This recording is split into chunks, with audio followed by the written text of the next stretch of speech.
Bueno, buenas tardes, bienvenidas y bienvenidos a todos. Un gusto tenerlos nuevamente. Hoy tenemos, como, como siempre, un público muy internacional, porque veo acá gente amiga no solamente de Brasil, sino también de Colombia, de Ecuador y, por supuesto, la gente local que arranca desde el sur en Río Gallegos hasta el norte de Argentina. Bueno, hoy tenemos el placer de contar con la doctora Ana María Izardo Santos Gómez.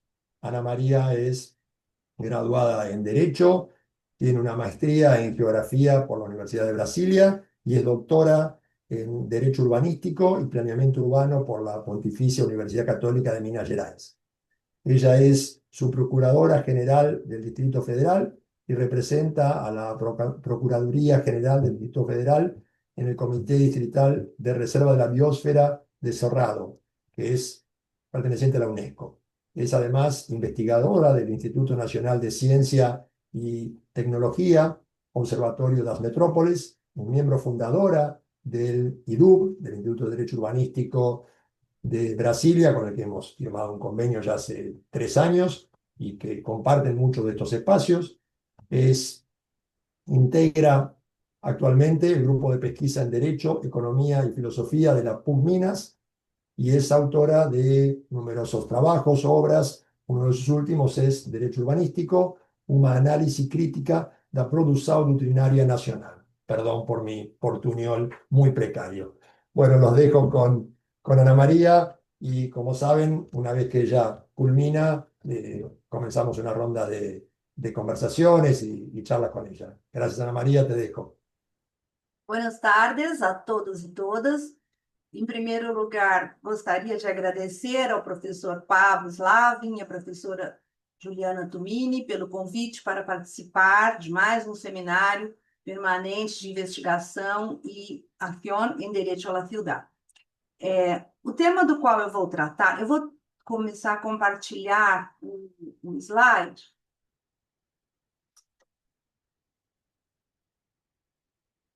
Deixa eu ver se vocês conseguem ver.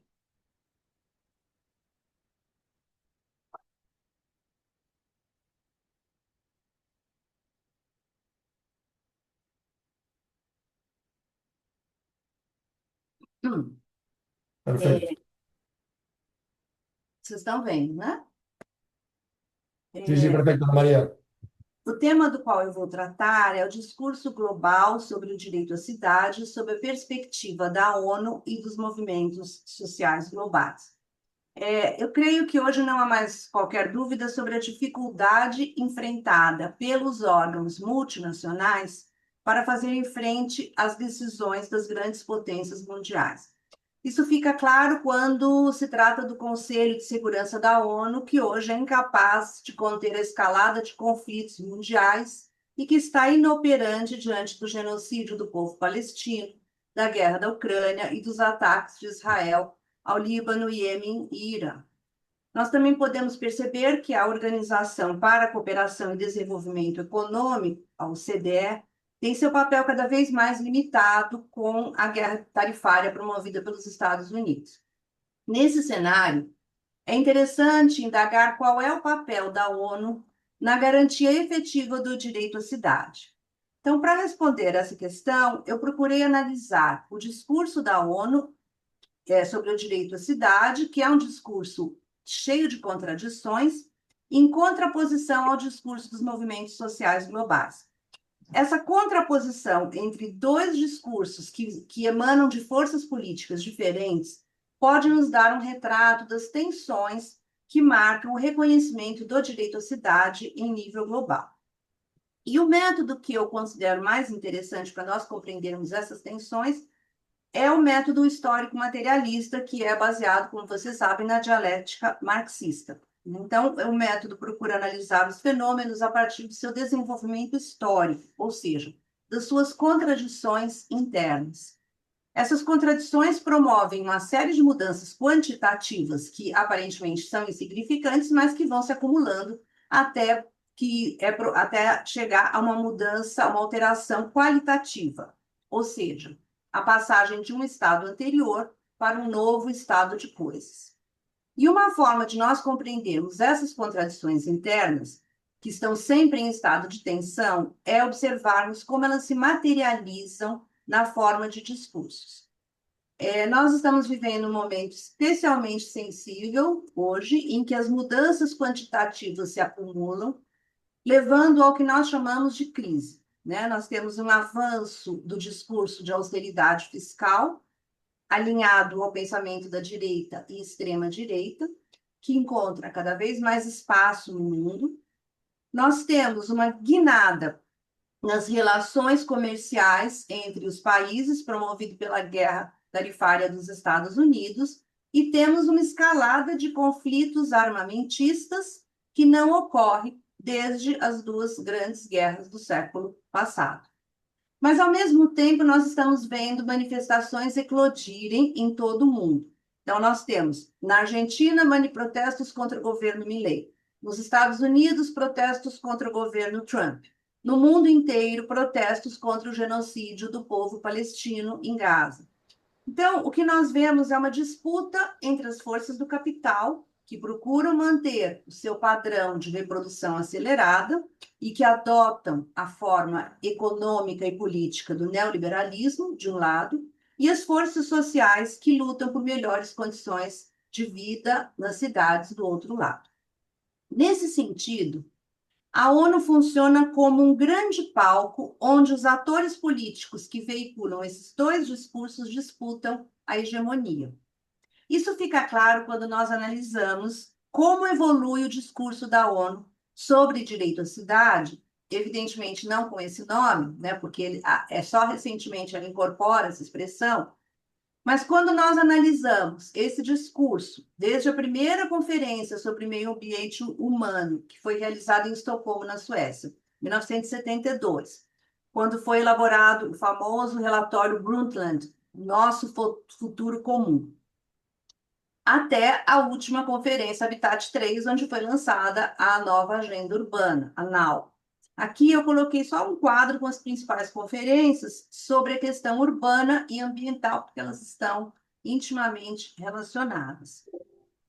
É importante nós termos em mente que a questão ambiental ela surge como uma preocupação na década de 70, quando os efeitos da exploração da natureza em ritmo acelerado, que haviam se iniciado já, esse ritmo acelerado começa no início do século passado, com o fortalecimento da indústria e o desenvolvimento da produção em massa, mas os efeitos dessa aceleração vão se sentir apenas na década de 70. Então, quando se percebe essa situação crítica, o termo meio ambiente ingressa na agenda da ONU e também surge a expressão desenvolvimento sustentável, que é outra expressão que também é objeto de disputa, né, entre o neoliberalismo e as correntes mais à esquerda. Então, naquela época, na primeira conferência, a ONU, começando a se preocupar com a qualidade de vida nas cidades, discutiu temas como desemprego, assentamentos irregulares, pobreza e desigualdade econômica. 4 anos depois, foi realizada a primeira conferência das Nações Unidas sobre assentamentos humanos, que é a Habitat 1, e nessa conferência a ONU reconheceu que a urbanização acelerada era um fenômeno global decorrente do capitalismo e que, portanto, não adiantava lutar contra ela, que ela viria de qualquer forma, e reconheceu que a precariedade dos assentamentos humanos decorria do desequilíbrio de riqueza não só entre as pessoas, mas entre as nações do mundo. Então, ela recomendou ações aos estados na condução de suas políticas urbanas e rurais para transformar a realidade e incluir os cidadãos que eram privados de seus direitos básicos.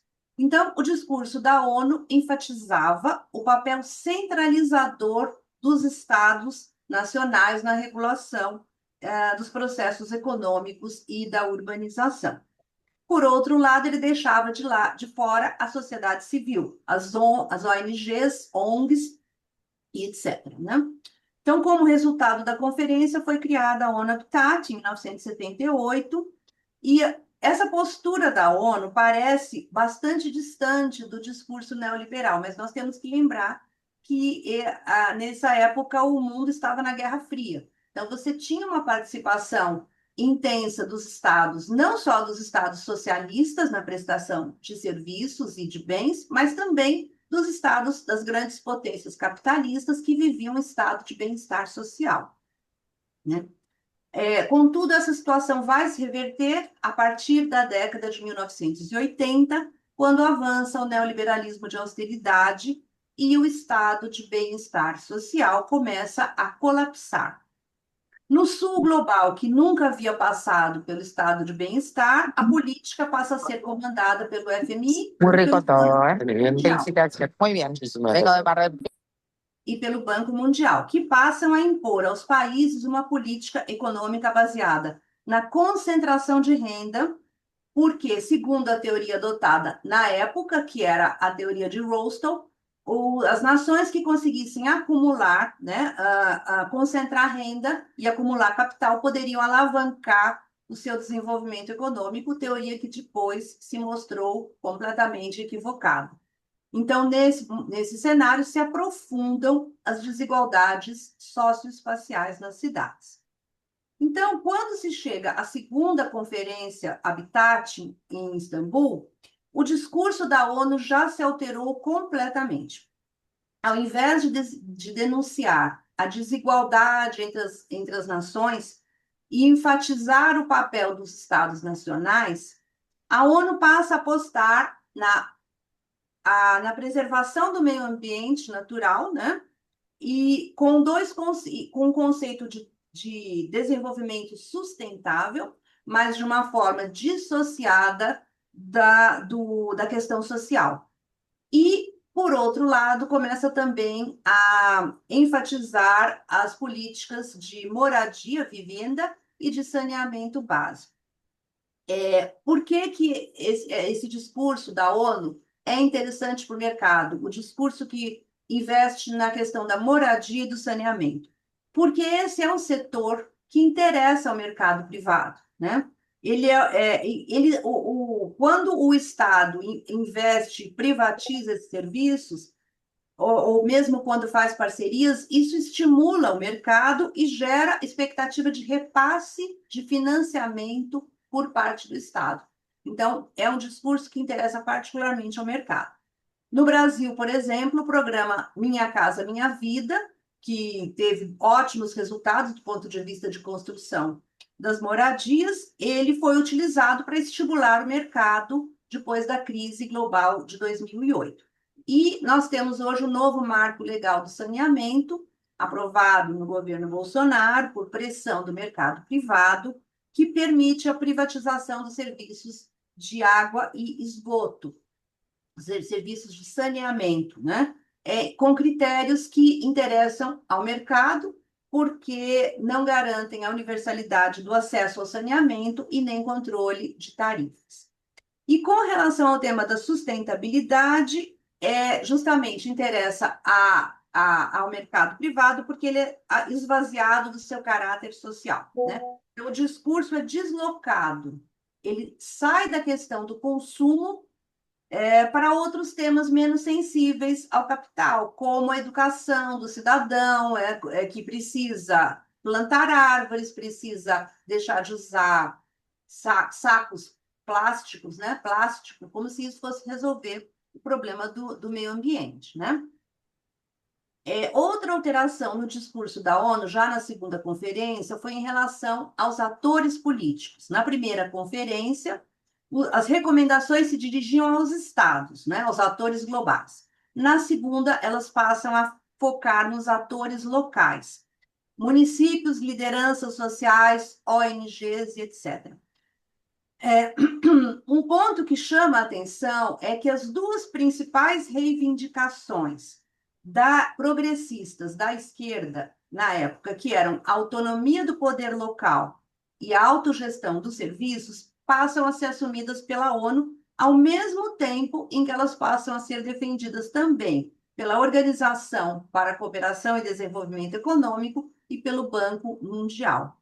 Então, uma questão que nós fazemos é por que esses organismos que defendem o discurso neoliberal passaram a apoiar a autonomia local e do poder local e autogestão dos serviços urbanos. Uma resposta possível é que essas duas ideias coincidem com o enfraquecimento dos estados nacionais como atores responsáveis pela solução dos problemas urbanos. E isso interessa ao neoliberalismo. Então, quando você muda da perspectiva global para a perspectiva local, ao mesmo tempo em que isso atende às forças sociais, porque permite uma maior participação da sociedade civil em nível local, ela vai também atender ao discurso neoliberal, porque transfere a responsabilidade pela solução dos problemas para os agentes e atores da sociedade civil, né? Mas ainda assim, nós não podemos negar que houve grandes avanços na segunda Conferência Habitat. Ela conseguiu redigir um texto com ampla garantia do direito à cidade e que foi assinada por todos os estados presentes na conferência, inclusive os que não respeitavam os direitos humanos, né? Então, essa é outra questão que talvez explique a ineficácia das resoluções da ONU, porque elas são basicamente discursos retóricos, assumidos por todos, mas sem o compromisso de efetivá-los na prática. E foi exatamente o que aconteceu.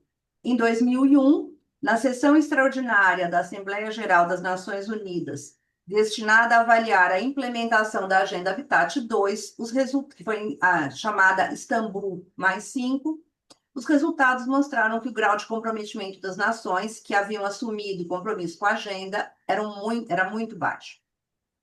E, finalmente, nós chegamos à Conferência Habitat 3, realizada em Quito, no Equador, em 2016, em meio ao colapso das cidades, gerada pelo planejamento urbanístico neoliberal, de austeridade, e acentuada pela crise financeira de 2008.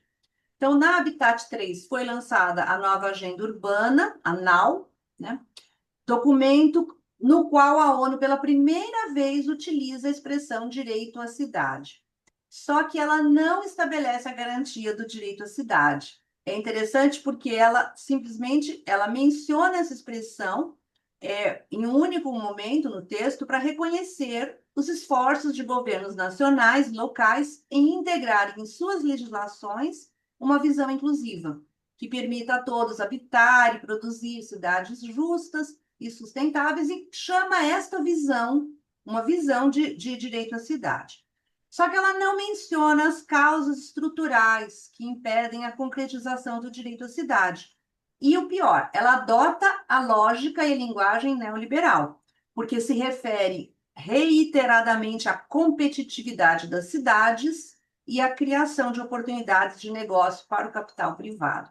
Então, ela tenta, de alguma forma, conciliar os interesses neoliberais com os interesses das forças sociais, sem reconhecer que existe uma disputa entre essas duas forças que procuram materializar realidades completamente diferentes, né?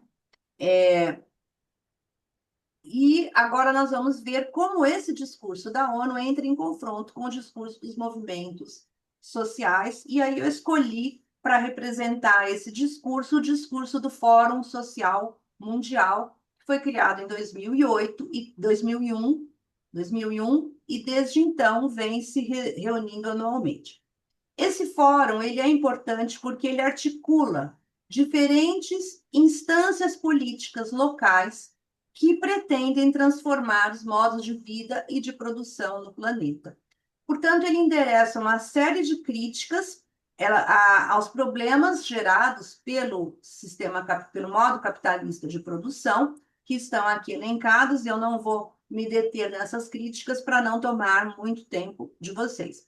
A importância do fórum é que ele consegue, como ele articula em rede os movimentos sociais, as decisões acabam influenciando, em maior ou menor grau, as agendas políticas das organizações e movimentos sociais espalhados pelo mundo.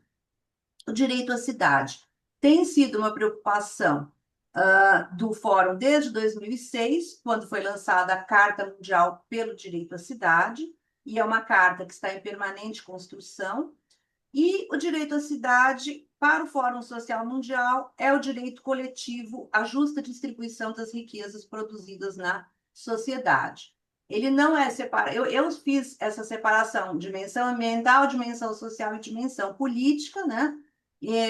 A partir dos princípios que o Fórum defende, mas, de uma maneira geral, o direito à cidade compreende o direito ao desenvolvimento econômico, social, cultural e ambiental das cidades, por meio do planejamento participativo, né? Essa é uma questão importante.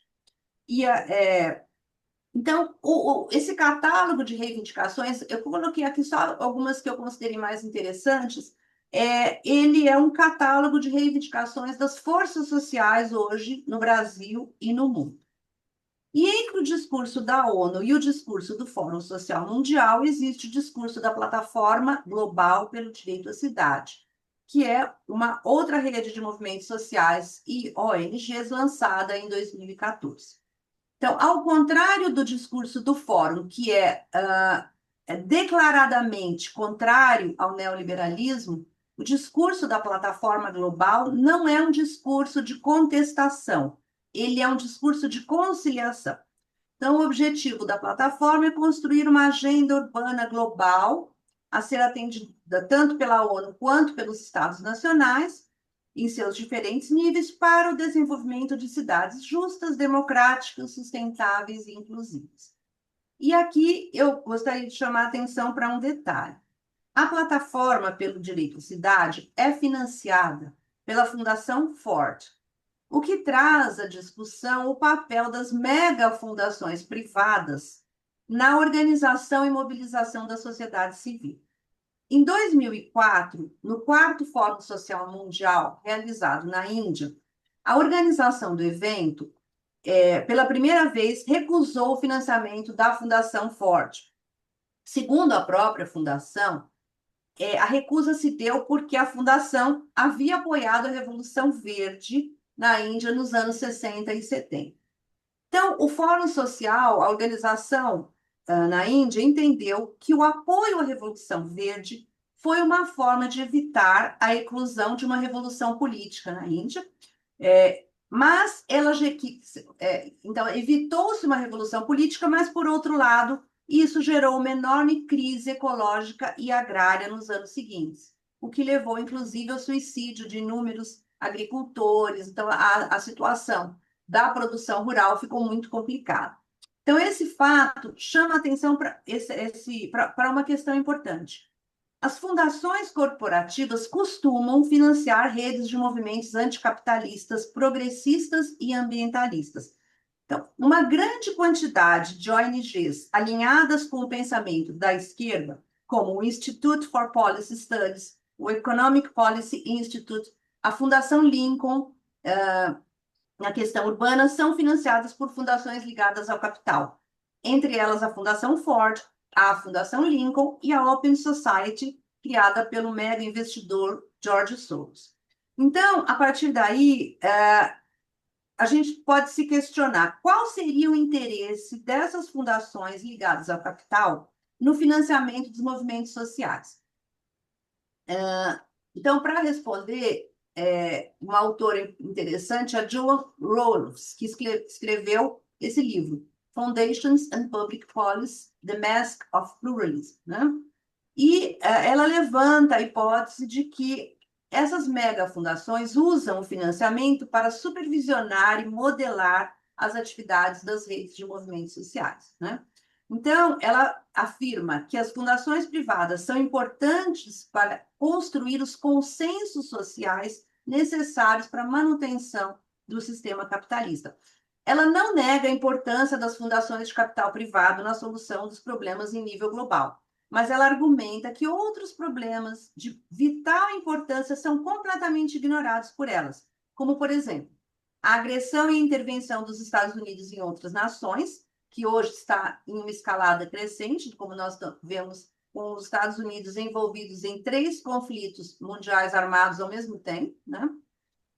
Então, ela chama atenção também para o fato de que, embora os Estados Unidos tenham um terceiro setor muito amplo, ou tinham, né? Até agora a gente não sabe o que vai acontecer, quer dizer, fundações, entidades sem fins lucrativos, think tanks, e organizações de base, eles não conseguem evitar a degradação crescente do padrão de vida dos seus cidadãos durante os últimos anos, né? E a degradação do meio ambiente. Então, nesse cenário, ele fica mais preocupante ainda porque as fundações dos Estados Unidos estão investindo cada vez mais na mídia, né? Inclusive na chamada mídia de esquerda, responsável por criticar o sistema. E aqui eu coloquei um dado de autores americanos, de que nos Estados norte-americanos, de que nos Estados Unidos, em 2016, quase 40% da mídia não comercial dos Estados Unidos tinha mais da metade do seu orçamento financiado por fundações privadas.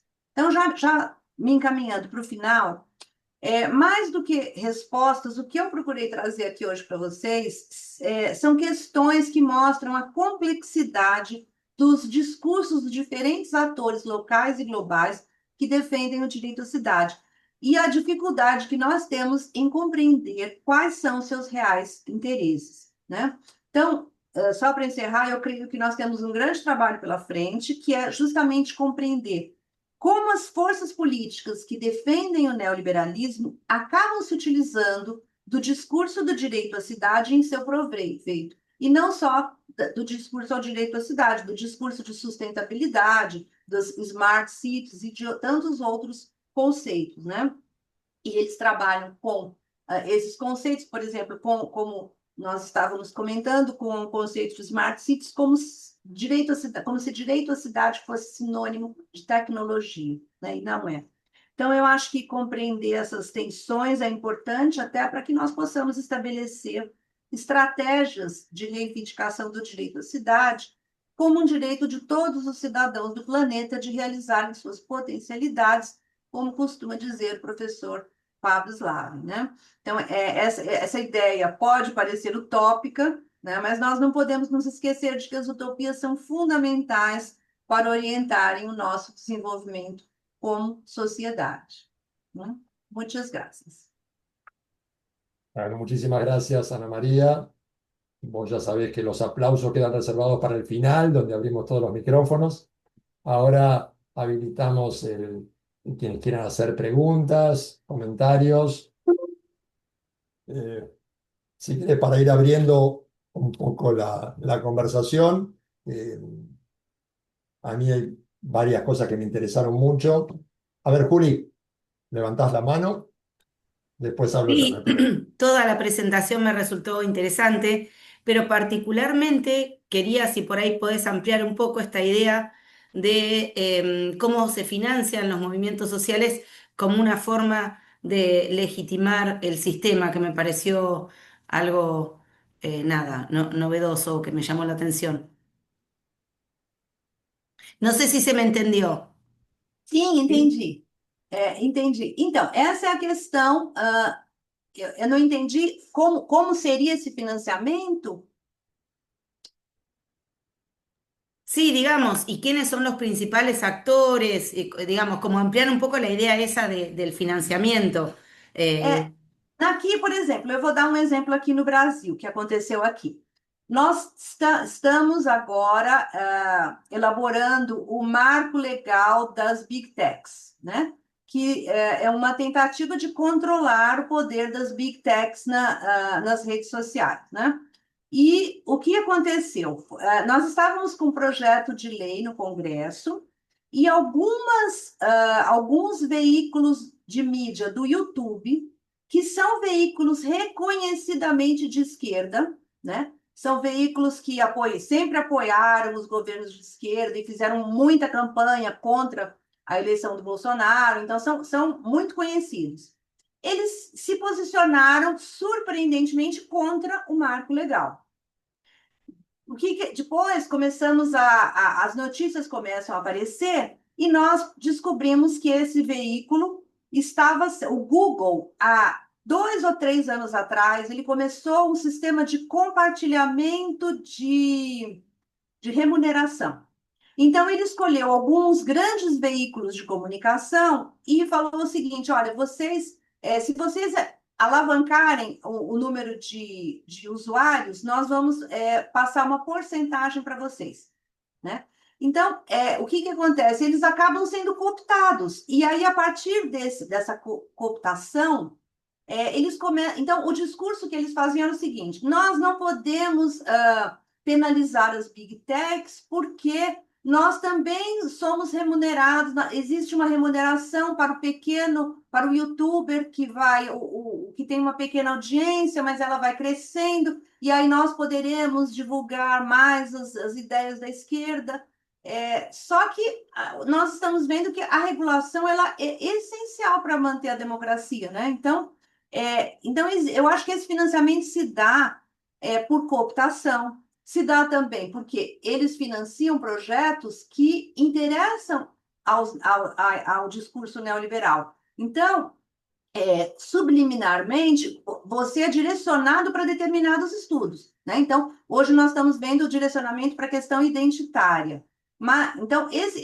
Então, com isso, você deixa de pesquisar assuntos de interesse social, você deixa de pesquisar a questão social, né? Então, eu acho que existem inúmeras maneiras que eles utilizam para orientar os projetos e para propor soluções que não vão confrontar diretamente o modo de produção capitalista, né? Como a gente viu nessa questão da Índia, né? Quer dizer, então fica complicado, porque a Revolução Verde foi interessante, é isso que precisa saber, né? Ela evitou a deflagração de uma revolução política que realmente poderia causar muitas mortes, etc. Mas ela acabou implementando um sistema de agricultura extremamente nocivo ao meio ambiente, depredatório e que depois levou a uma crise agrária e ecológica, né? Então, é daí que eu acho que vem a complexidade da análise desses discursos, né? Porque não é uma coisa muito clara para nós ainda. Consegui me fazer entender? Sí, muchísimas Sí. gracias, muchísimas gracias. Ana María, yo lo que estaba empezando a plantearte era, creo que estás poniendo, acá diríamos, el dedo en la llaga, justo donde es uno de los grandes, creo yo, dilemas de la lucha actual. Uno, primero, que vos dijiste, la importancia del uso del lenguaje, la importancia de la construcción de un sentido. Por eso, hoy el derecho a la ciudad, podríamos hablar, aunque para mí es un contrasentido, un derecho a la ciudad neoliberal. Eso, que a mí me gusta hablar de derecho a la ciudad, marca ciudad, que es lo que vos planteaste, fue lo que hizo ruido en Hábitat 3 cuando habían llegado las organizaciones sociales con toda una idea de aprobar la definición de derecho a la ciudad y finalmente salió con algo muy, muy light para poder plasmarlo ahí, pero que no tuviera ninguna incidencia. Pero yo creo que hay otra cuestión aún más para debatir y discutir que vos introdujiste, que es este problema de las ONG, la subvención, el papel del dinero en el capitalismo, porque el fenómeno es cómo le compito a esas grandes empresas que tienen todos los medios de comunicación, que tienen todo el dinero, sin dinero. Y al mismo tiempo, ¿cómo lo hago? De manera democrática, no de manera autoritaria, no apropiándome de lo que tienen. Es decir, es muy difícil romper esa lógica. El sistema capitalista en general, y vos lo planteaste muy bien cuando dijiste las ONG subvencionan algunos proyectos de izquierda para evitar que se les venga la revolución. Es decir, yo creo que ahí una de las encrucijadas que tiene el capitalismo es, frente a la crisis, ¿por qué lado salgo? Frente a la revolución rusa o la actualidad, ¿salgo por una vía del fascismo, me cierro más y se termina todo, o trato de evitar la revolución social y hago un estado de bienestar? La política de las ONG de izquierda muchas veces es, bueno, trato de, dentro del capitalismo, voy haciendo algo menos malo con el medio ambiente. Es la política de la Comunidad Europea hoy en materia de medio ambiente diciendo vamos a bajar la polución, pero lo vamos a hacer a través de las reglas del mercado. Vamos a externalizar los daños. Y creo que eso es algo que es necesario discutir. ¿De qué manera podemos, desde un ángulo progresista, de izquierda, como bien decís vos, armarnos en defensa no de un capitalismo light, sino de otro modelo que lo enfrente? Y eso es, para mí, bueno, creo que uno de los grandes desafíos. E o interessante, Pablo, é que a Europa está preocupada com o meio ambiente e, ao mesmo tempo, estimulando guerras, né? Porque ela está se posicionando contra o fim da guerra da Ucrânia, não admite qualquer tipo de acordo com a Rússia e apoiando Israel. Não, quer dizer, nós estamos prestes a ver uma bomba atômica ser lançada que vai causar prejuízos ambientais assim, gigantescos, e eles estão preocupados com pequeninas questões, né? Com pequeninas questões. Nós sabemos que as guerras, elas são inevitáveis no capitalismo, né? Porque você tem o capital armamentista e bélico promovendo essas guerras. Então, é muito complicado mesmo, mas eu acredito como você, mas eu não acho que a mudança ainda será, que a mudança será tão rápida, né? Eu acho que ainda tem muitas alterações quantitativas, porque agora nós estamos vendo a China como uma promessa de um Estado que possa solucionar a questão. Mas a China também está no capitalismo, né? É um capitalismo planejado, né? Um capitalismo planejado pelo Estado.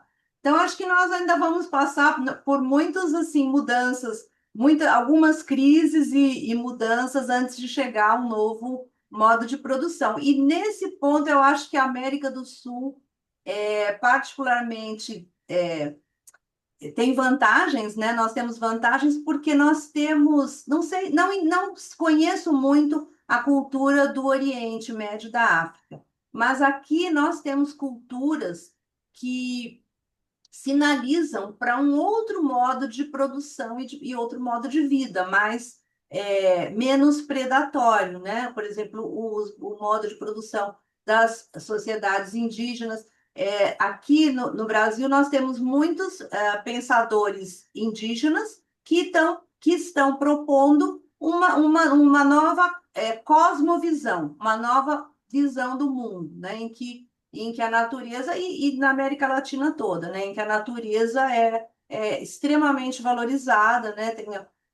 Eu acho que talvez seja, né, nosso novo modo de produção. Teve um cientista, não sei se foi o Einstein, que disse que se tivesse a Terceira Guerra Mundial, depois as outras guerras seriam com pedras e paus, porque nós voltaríamos ao estado primitivo, né? Então, são muitas coisas para a gente pensar, né? Lo importante es tratar de irnos con optimismo. A ver, Marisol, tenías ahí la mano levantada y te va a doler el brazo ya. Bueno, muchísimas gracias, no, muy interesante, daría para muchas sesiones, teniendo en cuenta el contexto político actual de varios países, entre esos Colombia, en estos momentos. Estoy buscando bajar la mano un momentico. Bueno, me parece muy interesante, ¿por qué? Porque ciertamente aquí se está planteando en Colombia un problema serio, el uso del lenguaje, ¿no? Además, se pretende, creería yo, hay una pretensión como para ir resolviendo el problema de separar lo jurídico de lo político. Entonces, ahí ya hay una posición, pero a propósito del uso del lenguaje, me parece muy interesante porque la exposición hablaba de centralización del poder. Aquí se está hablando de autoritarismo, digamos, sería como la palabra contrapuesta a centralización, autoritarismo. Acá, por ejemplo, el gobierno habla de bloqueo institucional y aquí ya hay un podcast que de ayer para hoy ha sido pues, muy aplaudido, y es que un hijo de un magistrado de la Corte le dice al ministro de Justicia actual que no es bloqueo institucional, sino el uso legítimo de la oposición. Y viene, digamos, aparece en los últimos días una postura según la cual ese es el ejercicio normal de la democracia, someter las decisiones del gobierno a las altas cortes. Es decir, no puede haber un decreto para convocando una consulta popular, sino que pues obviamente eso tiene que llegar, y eso es ejercicio de la democracia, que no estamos tan graves, ¿no? Es un poco lo que se está planteando. Entonces, aquí yo creo que hay como una confusión, pero quisiera conocer el criterio de la profesora experta, porque lo que unos ven como oportunidades, otros los ven como problemas, ¿no? O sea, para unos son problemas y para otros son oportunidades del ejercicio de la democracia. Me llamó muchísimo la atención, ese es el primer aspecto, el uso del lenguaje, el tema de las políticas públicas para que sean vigentes y lo importante que es la asociación con las fundaciones, es decir, con el sector privado, sin que eso implique cambiar la dialéctica o el modelo del gobierno, la dialéctica del actual modelo de gobierno. La preocupación está en que las políticas públicas a veces van más allá de un gobierno. Y entonces ahí se vuelve el mantener una política pública adecuada o inadecuada en una oportunidad o en un problema, dependiendo de quién sea la política pública. Segundo punto. Y tercer punto, la relación del gobierno con los territorios. La profesora habló de la autonomía en ese discurso, en esa dialéctica de mantener la autonomía territorial, pero aquí unos lo ven como una oportunidad y otros lo ven como un problema por la falta de apoyo del gobierno nacional en las políticas territoriales.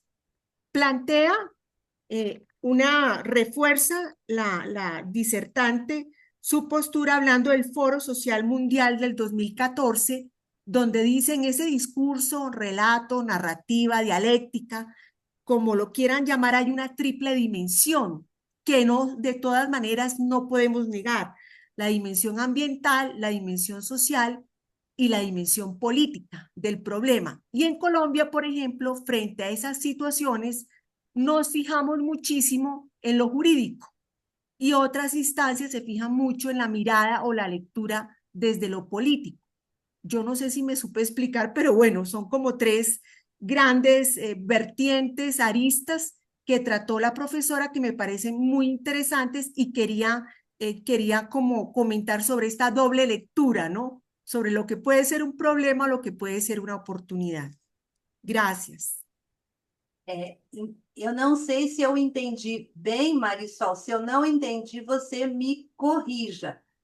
A primeira questão é sobre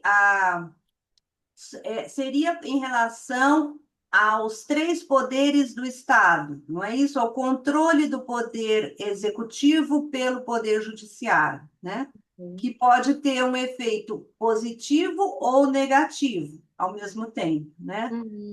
Então, aqui no Brasil, nós estamos vendo um poder... o poder legislativo aqui, ele está... como é que eu vou dizer? Ele está muito à direita, né? Nós temos um Congresso muito à direita e, em virtude disso, o Poder Executivo não consegue fazer as mudanças necessárias. Então, nós estamos vendo um partido de esquerda, né, no governo nacional que não consegue mudar a estrutura de distribuição de renda. Então, cada pequena mudança no sistema tributário, agora a última, no Brasil, era para instituir um imposto, né, imposto de tax, né, de 3% sobre os lucros de operações, os lucros de operações financeiras.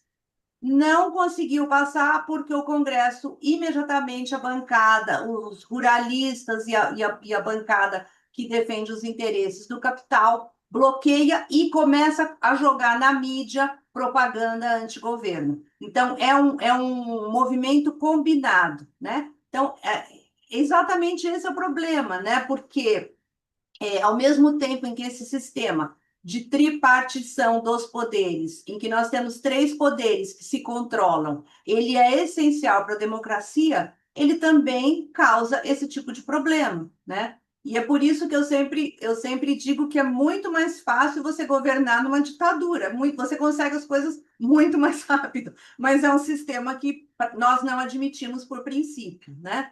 Mas é claro que a democracia é o melhor sistema, mas ele tem essas dificuldades, né? Ele é um sistema mais moroso, evidentemente, né? A segunda questão que você colocou era em relação ao território, não é isso? Como é que o Estado, a relação do Estado com o governo local. E é exatamente outro problema, outra contradição, porque ao mesmo tempo em que o governo local ele permite maior participação da sociedade civil, porque você está mais próximo do governo, você vai reivindicar as suas necessidades, né? Você vai dizer, no governo municipal, você vai dizer, o meu bairro precisa de um hospital, o meu bairro precisa de escola. Então, essa relação não dá para ser feita com o governo federal. Mas, ao mesmo tempo, essa descentralização interessa ao discurso do neoliberal, porque você tem um Estado nacional enfraquecido, né? E é justamente isso que eles pretendem, o enfraquecimento do Estado para o fortalecimento das grandes empresas, do capital, das big techs, que passam a comandar o mundo. Agora nós estamos vendo uma disputa entre o Elon Musk e o nosso Poder Judiciário, o nosso ministro Alexandre de Moraes. Por quê? Ele está querendo controlar as big techs no nosso território, no território brasileiro, e eles não admitem esse controle, né? Então, nós já estamos no momento em que não são só estados, a relação não é só, os atores globais não são mais só os estados. Você tem as grandes empresas como atores globais, interferindo nas políticas internas de outros estados, né? E a terceira questão, Marisol, que agora eu me esqueci, você podia... Las políticas públicas para que estén vigentes más allá del gobierno. Uhum. Y no haya esa culpabilización entre que si no se continúa la política pública, es culpa del gobierno anterior o del posterior. Que é outro problema da alternância partidária, né? Porque o que acontece? Como o prazo para você executar o programa do partido, do seu partido é muito curto, nenhum governo investe em política de longo prazo. Nem os governos de esquerda investem em políticas de longo prazo, porque precisam ter resultado rápido para poder se reelegerem, que é outra contradição da democracia, né? Porque quem vai decidir são as urnas e o que acontece? Se você não melhora a situação do país no seu período de mandato, você não vai ser reeleito, né? Nós estamos com esse outro problema aqui no Brasil também, porque a despeito da economia estar melhorando sensivelmente, existe uma percepção de que a situação não está melhor e, portanto, os partidos de direita estão novamente ganhando força, né? E parece que nós vamos viver sempre nessa gangorra, né? Que é muito ruim, porque a gente sofre muito nas eleições, né? Así es. Bueno, muchas gracias. Excelente. Gracias, profesora. Eu que agradeço.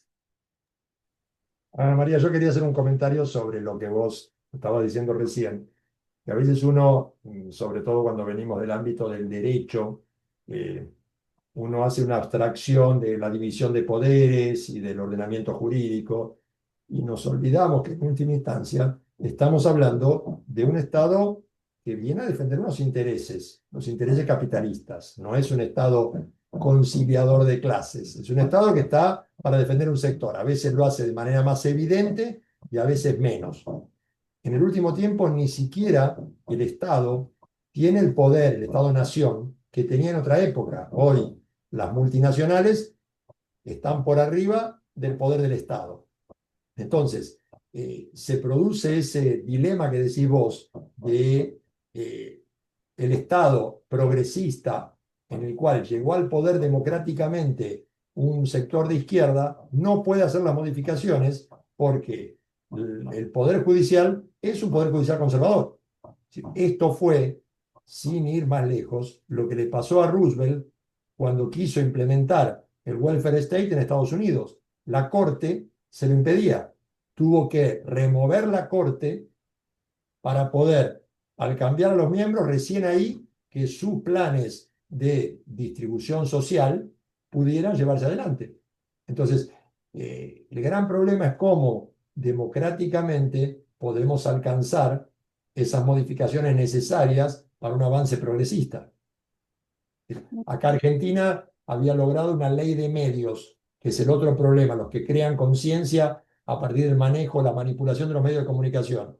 Esa ley de medios, discutida a lo largo de todo el país, con organizaciones sociales, una ley muy progresista, considerada y evaluada a nivel mundial, nunca se pudo aplicar, porque el Poder Judicial la frenaba, la frenaba, la frenaba, hasta que el gobierno, que venía muy bien, la percepción social era hay graves problemas, llegó un gobierno de derecha, lo primero que hizo es, por decreto, tirar abajo esa ley. Entonces, los gobiernos de derecha se manejan de manera autoritaria, pero no suena como autoritario Uhum. medio de comunicación. Y los gobiernos de izquierda tienen que ser extremadamente cuidadosos de la legalidad de derecha, para poder seguir avanzando. Es É una um cuestión muy complicada. desequilíbrio, né, de forças. É um desequilíbrio. Exacto, exacto. Es muy, muy difícil. Bueno, no sé si hay alguien más que quiera hacer algún otro comentario, observación. Realmente siempre las presentaciones de Ana María son muy, muy ricas y dejan mucho para Graças. debatir. Graças. Bueno, si no hay más comentarios, abrimos los micrófonos para darle un muy fuerte aplauso. ¡Bravo! Eu que agradeço a oportunidade. Bravo. Parabéns. Obrigada, Érica. Bueno, muchísimas gracias, Ana María, muchísimas gracias a todas las amigas y amigos que siempre nos acompañan y enriquecen este espacio. Nos volvemos a encontrar la semana que viene. En poco tiempo el encuentro de hoy va a estar ya subido a nuestras redes y lo estaremos difundiendo para quienes quieran escuchar y pasarlo a gente amiga. La idea nuestra, como siempre, es ampliar el debate. Juli, te dejo las palabras de cierre. Bueno, agradecerte, Ana María, impecable, siempre traes temas interesantes y tratados con profundidad y precisión, así que es un gusto escucharte. Y bueno, agradecer a las amigas y a los amigos que de todas partes nos acompañen, que sabemos a veces es difícil sostener estos espacios semana a semana, porque todos tenemos nuestras actividades, nuestras obligaciones, pero es lindo encontrarse y seguir pensando juntos, así que... Nos vemos la semana próxima y en el día de hoy va a estar subido el video a nuestras redes. ¿Eh? Bueno, que anden muy Me bien. gusta mucho estar acá con vos. Sí, y hablas muy Agradecerte bien el español. especialmente el esfuerzo de hablar en español. Exacto. Adiós, que Gracias a todos y todos. Nos Tchau. vemos. Hasta luego. Dios, gracias. Graças.